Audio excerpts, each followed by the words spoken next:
It took Didier some time to catch up with Jan, who had managed to weave and duck his way through the back alleys and down less crowded streets.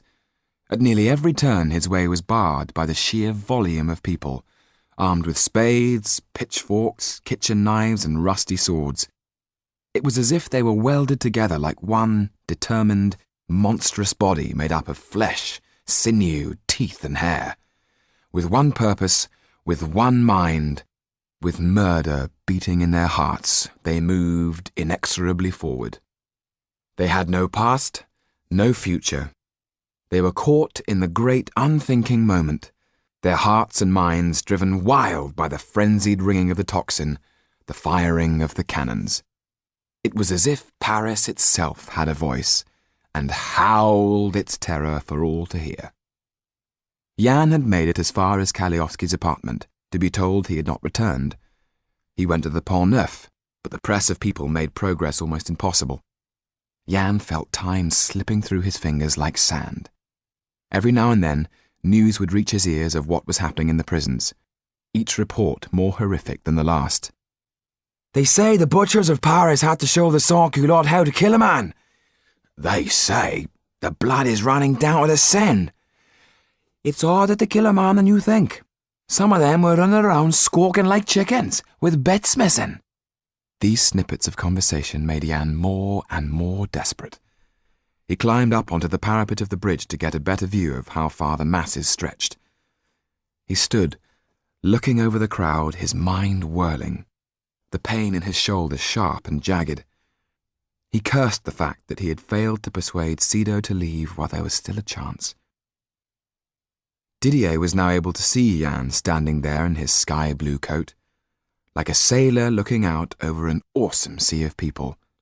"We'd best get off this bridge and make for the bridge of Notre Dame!" Didier shouted above the noise. "Wait!" shouted Jan. "Look!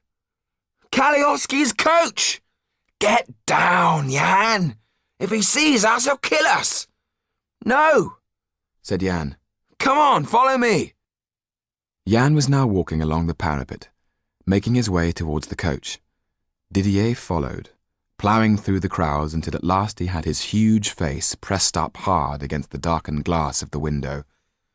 He could see Kaliowski, with Balthazar snarling at his feet. An automaton was sitting in the middle, and Sido was hunched in the corner, her hands to her face. Didier looked to Jan and shouted, "They're in there, all right!" "Get those horses!" came a cry from the crowd. "They should be pulling cannons, not carriages!" A man leapt up and the coach driver did his best to push him off, shouting, "I have a member of the Revolutionary Council in here!" For a fleeting moment, sanity prevailed. The coach started to lurch forward again. "It's an aristocrat trying to escape! A traitor to the cause!" yelled Didier at the top of his voice. The crowd needed to hear no more. They swarmed upon the carriage and cut free the horses.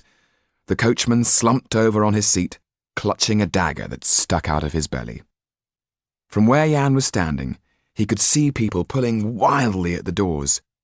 The coach looked like a huge black beetle being swarmed over by ants. He could hear Kaliowski shouting that he was a friend of the people.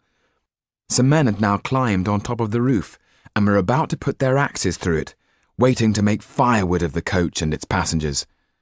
He could see the automaton being flung out, ripped limb from waxen limb as Balthazar snarled, savage and futile.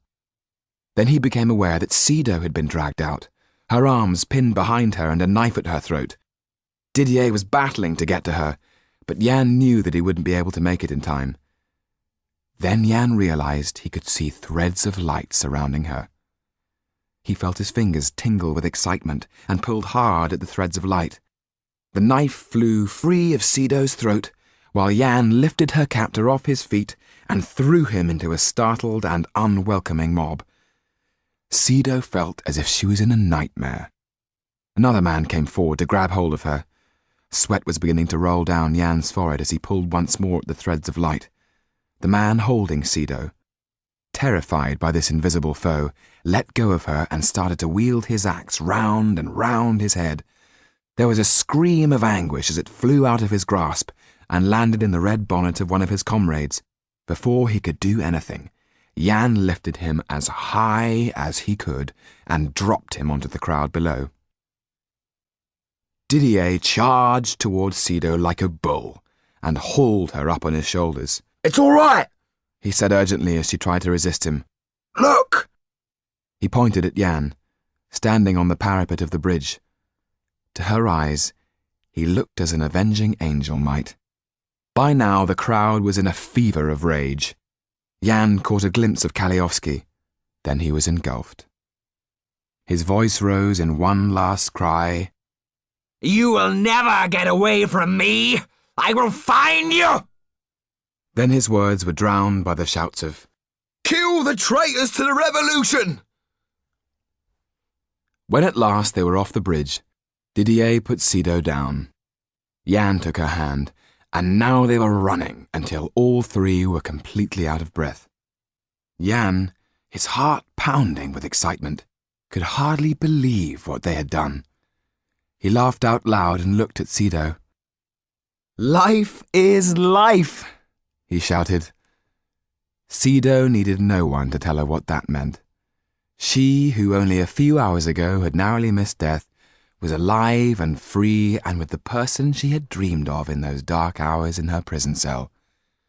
Oh yes, life was life, and may it never stop being so.